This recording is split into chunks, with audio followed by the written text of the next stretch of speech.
Preste atenção porque eu vou te mostrar alguns erros que muitas pessoas cometem no sacramento da confissão por falta de conhecimento. Então assista, aprenda para você se confessar da forma correta e receber o máximo de frutos desse sacramento tão necessário para cada um de nós. Eu sou o missionário católico e teólogo Flávio Andrade. Se você ainda não é inscrito, se inscreva aqui no canal, deixe também o seu like, o seu joinha e, por favor, compartilhe este vídeo, porque, como eu disse, são muitos irmãos que não sabem se confessar. E aí deixam de buscar este sacramento por falta de conhecimento, por medo, por insegurança. E eu preciso de você para fazer chegar este vídeo até os nossos irmãos e irmãs.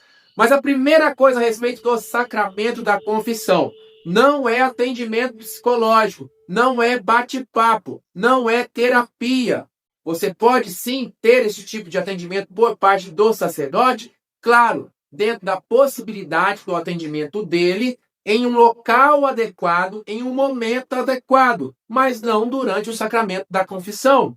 Então, quando você for se confessar, é preciso ser objetivo, para você não atrapalhar a si mesmo nos frutos do sacramento, para você não tomar o tempo do sacerdote e para você não atrapalhar as outras pessoas que estão na fila. Então, se prepare, faça o seu exame de consciência antes de ir se confessar e na confissão seja objetivo.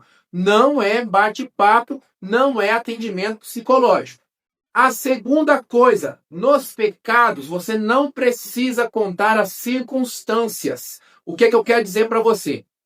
Eu briguei com meu marido, com a minha esposa, mas é porque você não sabe, padre, que aconteceu isso, aconteceu aquilo. Antes de nós discutirmos, eu estava ali, eu estava lá. Você não precisa contar as circunstâncias.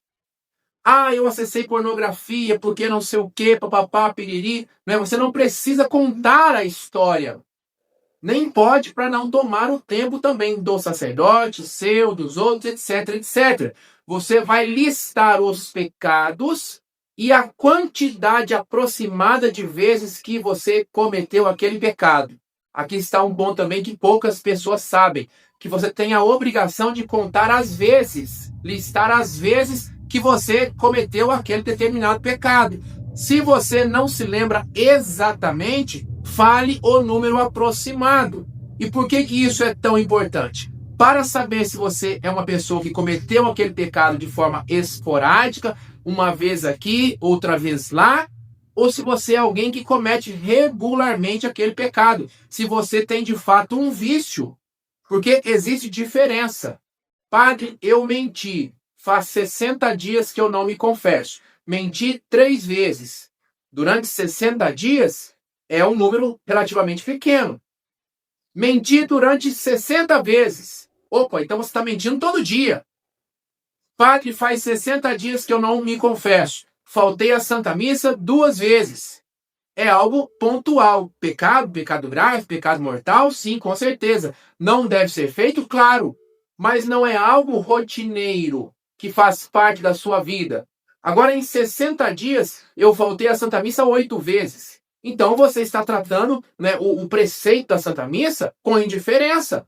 Você tem uma má inclinação. Você tem um vício. Você precisa ser corrigido. A mesma coisa em relação aos outros pecados. Eu briguei com a minha esposa todo dia. Eu acessei pornografia todo dia. Eu traí a minha esposa. Eu roubei. Com qual frequência? Então, você lista o pecado sem contar as circunstâncias. Não precisa entrar em detalhes. Fala simplesmente, pequei contra a castidade, roubei, menti, fiz isso, fiz aquilo. Se o sacerdote julgar por bem, aí ele pode te perguntar a circunstância para entender melhor a situação e inclusive poder te aconselhar. Mas da sua parte, não diga. Diga o que você fez e a quantidade de vezes também por essas questões todas que eu acabei de explicar. A outra coisa é a respeito do tempo que você não se confessa. Também aqui na nossa conversa já disse, 60 dias, 90 dias, 1 mês, 6 meses. Lembrando que a nossa obrigação é de se confessar no mínimo 1 vez por ano. Quem não se confessa há mais de 1 ano não pode, inclusive, receber a Eucaristia. Tem gente que faz aí 2, 3 anos que não se confessa. Eu não tenho pecado grave, está ali na fila da comunhão. Isso não pode ser feito porque você está faltando com o mandamento da igreja. que é se confessar no mínimo uma vez por ano, mesmo que você só tenha pecados leves, pecados veniais. Mas, para além da obrigação, nós que queremos ir para o céu, é básico do católico se confessar pelo menos uma vez por mês. Gente, eu não consigo compreender como que uma pessoa passa de mais de um mês sem se confessar. Eu, graças a Deus, me confesso no mínimo uma vez por mês. Vai completando aquele mês, eu fico louco. Parece que está entalado aqui, ó. Parece que eu estou, sabe, me sentindo sujo, me sentindo pesado. Eu preciso do sacramento da confissão. Eu preciso desse sacramento de cura. Até porque, meu querido irmão, minha querida irmã, preste atenção. O sacramento da confissão não é um sacramento que atua apenas no passado, perdoando os pecados que eu já cometi.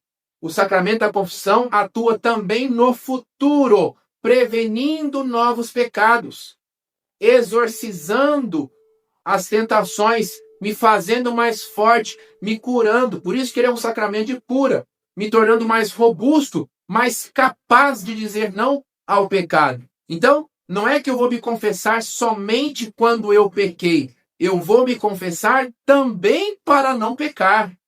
Então, a confissão precisa ser algo constante nas nossas vidas. Por fim, um dos pontos mais importantes do sacramento da confissão, que é o seu exame de consciência. Guarde isso com você. Quanto melhor for o seu exame de consciência, mais frutos você colherá do sacramento da confissão. E aqui eu quero fazer uma distinção entre validade do sacramento e frutos do sacramento. Para a validade do sacramento da confissão, basta que você esteja arrependido sinceramente, com o propósito firme e verdadeiro de não pecar de novo, e que no sacramento da confissão você acuse, você verbalize ao sacerdote todos os seus pecados de que você tiver consciência naquele momento. E aqui eu abro um parênteses para dizer que não existe perdão parcial, não existe reconciliação parcial. Então, se você está arrependido de todos os seus pecados, e no momento da confissão você contou todos de que tinha consciência, sem omitir qualquer um, por livre e espontânea vontade, saindo do confessionário, está indo para casa, se lembrou de um pecado que você não contou, aquele pecado também está perdoado. Não existe reconciliação parcial. E aqui preste atenção para você não se confundir, para você entender corretamente. Se você omitir propositadamente um pecado, você se lembra dele, mas escolhe não contar, então toda a sua confissão foi nula, inválida. Nenhum dos seus pecados foi perdoado. Não valeu coisa alguma, porque você duvidou da misericórdia de Deus, porque você ficou com mais vergonha do pecado, porque em busca da misericórdia, enfim, por uma série de fatores. Não existe reconciliação parcial. Da parte de Deus, não. Agora, se você contou tudo aquilo que se lembrava depois de um bom exame de consciência e se esqueceu de um pecado, ele também está perdoado. Você, inclusive, não precisa contar aquele pecado numa próxima confissão.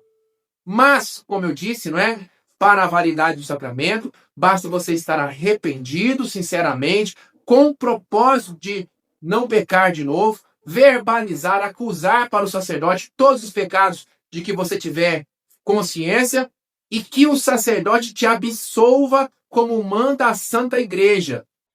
Deus, Pai de misericórdia, que pela morte e ressurreição de seu Filho, reconciliou o mundo consigo e enviou o Espírito Santo para a remissão dos pecados, te conceda o perdão e a paz. Eu te absolvo dos seus pecados, em nome do Pai, do Filho e do Espírito Santo. Amém.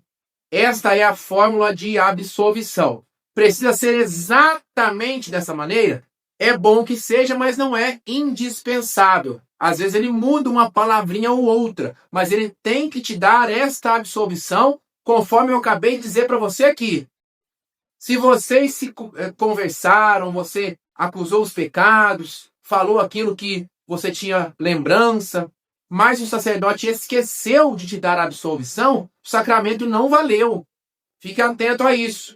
O sacerdote precisa te dar a absolvição, como eu acabei de dizer aqui. A respeito das vestes do sacerdote, muitas pessoas têm essa dúvida, se eles têm que estar com a batina, não têm que estar com a batina, Tem que estar com a estola, não tem que estar com a estola. Para que o sacramento seja lícito, ele tem que estar com a estola, no mínimo a estola, que é aquela faixa que ele coloca sobre os ombros. Se o sacerdote escutar a sua confissão sem a estola, o sacramento foi válido, mas não foi lícito. O que quer dizer isso? Para você não muda nada. Para você, como fiel leigo, não muda nada. Os seus pecados estão perdoados. Ele que fez errado. Ele que fez errado. Desde que ele te dê a absolução, como eu falei com você aqui ainda há pouco. Então, existindo esses elementos, o sacramento foi válido. Agora, para os frutos dos sacramentos, aí vamos além. Para que você tenha mais frutos. Porque o sacramento é para todos. Todo mundo se confessa. Todos absorvem, recebem os mesmos frutos? Não. Em alguns, o sacramento da confissão age de uma maneira. Em outros, age de outra. E aqui está o X da questão. Quanto mais você se dedicar ao seu exame de consciência, mais frutos você colherá do sacramento da confissão. Então, se dedique, se esforce antes de ir se confessar em um bom exame de consciência, em um demorado exame de consciência. E aqui eu quero trazer uma dica muito importante para você. Na sua casa, antes de ir para a confissão, pegue papel e caneta, entre no seu quarto, reze, vinde Espírito Santo, enchei os corações dos vossos fiéis, reze uma Ave Maria, reze ao Santo Anjo da Guarda, e vá listando os seus pecados. Eu menti. E aí não apenas passe para o próximo, mas reflita sobre aquele. Por que é que eu menti? O que me levou à mentira? Jesus é a verdade. Não existe mentirinha, mentirona. Se eu mentir, eu estou indo diretamente contra Jesus, que é a verdade. Eu não posso fazer isso. E aí eu vou traçando estratégias para não mentir de novo. Porque eu menti, às vezes, para embasar ali uma vaidade minha, para cometer uma trapaça. Eu menti para não ficar por baixo das pessoas. E aí já veio outro pecado do orgulho, da soberba. E aí eu vou planejando, não é? Para eu não ser pego de surpresa. Eu não posso mentir, vai refletindo sobre aquilo e lendo e refletindo. E aí depois eu passo para o próximo. Opa, se eu mentir foi por vaidade, então vaidade também. Eu tenho que buscar a humildade. Deus nos fala na carta de São Tiago, capítulo 4, que ele resiste aos soberbos, mas dá a sua graça aos humildes. Eu preciso ser humilde. E vai listando, e relê, e lê mais uma vez, e lê de novo, e traça estratégias. Inclusive, na hora da confissão, você pode levar aquele papel, fazer uma leitura orante para o sacerdote. O que é a leitura orante? Não é você ler simplesmente, mentira, vaidade, orgulho, perdão, não.